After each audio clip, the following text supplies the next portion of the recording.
Hormuz প্রণালী পার হতে এতদিন কিন্তু কাউকে টোল দিতে হয়নি।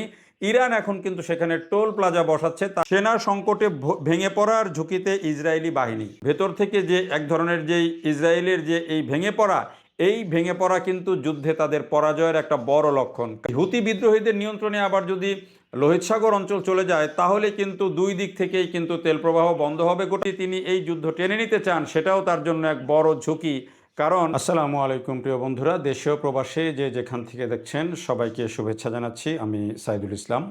মার্কিন যুক্তরাষ্ট্র এবং ইসরায়েলের সাথে ইরানের যে যুদ্ধ, সেই যুদ্ধ একদিকে যেমন মার্কিন যুক্তরাষ্ট্র বলছে তারা 15 দিন সময় দিয়েছে ইরানকে শান্তি চুক্তি বা আলোচনার জন্য, আরেকদিকে তারা কিন্তু বড় ধরনের প্রস্তুতি নিচ্ছে ইরানে স্থল হামলা চালানোর জন্য।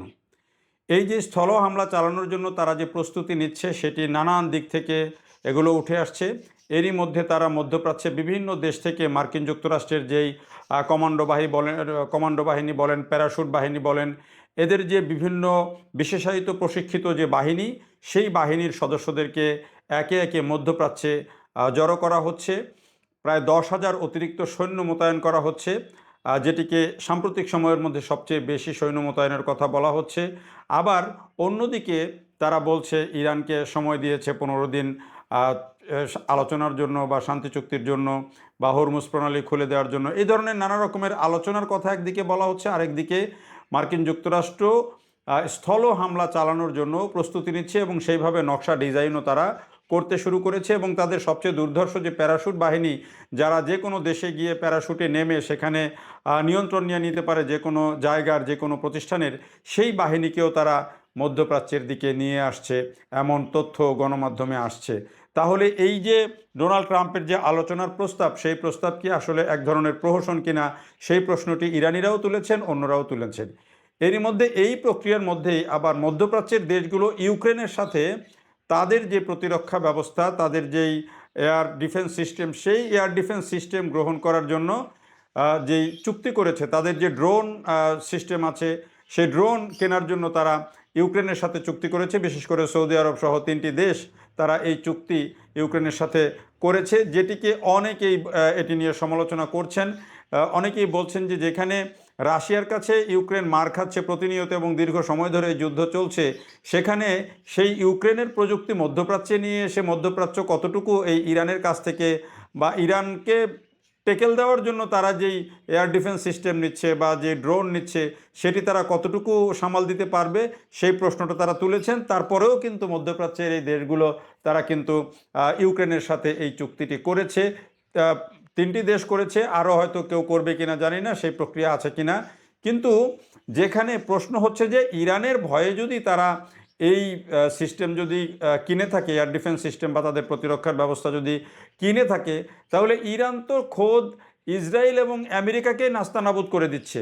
তাদের যেই প্রক্রিয়া, ইসরায়েল এবং আমেরিকা তারা যৌথভাবে এত ধ্বংসযজ্ঞ চালিয়ে সর্বোচ্চ নেতাকে হত্যা করেও 4 সপ্তাহ যেটি তারা টার্গেট করেছিল যুদ্ধ শেষ করে দিবে, সেই যুদ্ধ কিন্তু তারা শেষ করতে পারেনি।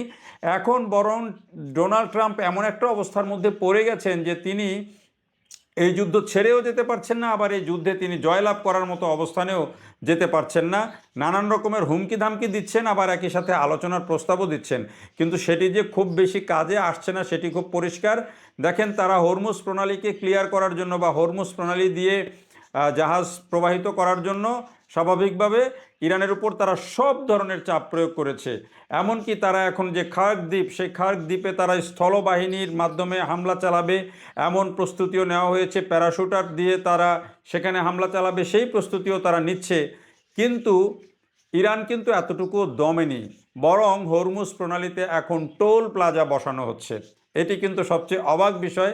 হরমুজ প্রণালী পার হতে এতদিন কিন্তু কাউকে টোল দিতে হয়নি, ইরান এখন কিন্তু সেখানে টোল প্লাজা বসাচ্ছে। তার মানে ইরান অবস্থান দিনে দিনে কিন্তু আরও শক্ত করছে।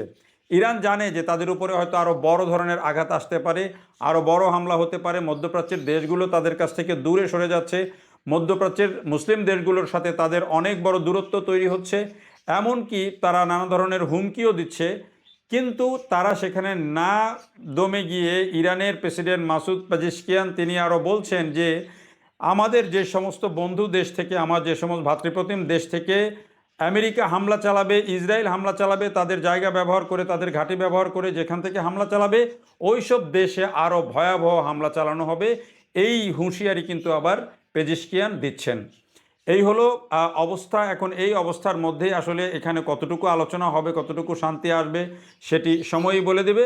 তবে মার্কিন যুক্তরাষ্ট্র আর ইসরায়েল কিন্তু তাদের সর্বোচ্চটা দিয়ে এবার মাঠে নামার চেষ্টা করছে, অথবা এমনও হতে পারে যে মার্কিন যুক্তরাষ্ট্র এই যে স্থলবাহিনী বা কমান্ডো বাহিনী, প্যারাশুট বাহিনী, এদেরকে এনে বা এরা সবাই এখানে আসছে, স্থল আক্রমণ করা হবে, এই ভয়টা দেখিয়ে তারা ইরানের কাছ থেকে কোনো একটা চুক্তি আদায় করে নিতে পারে কিনা, বা হরমুজ প্রণালীকে কিছুটা সুবিধাজনক অবস্থানে নিতে পারে কিনা, সেই চেষ্টা তারা হয়তো করবে, এটিও অনেক বিশ্লেষক বলছেন। কিন্তু বললেও পরিস্থিতি যেখানে যাচ্ছে, যে দেখেন একদিকে হরমুজ প্রণালী বন্ধ করে দিয়েছে ইরান, আরেকদিকে লোহিত সাগর এলাকা বন্ধ করে দিচ্ছে হুতি বিদ্রোহীরা। এটি কিন্তু আরও বড় ধরনের বিপদের সংকেত।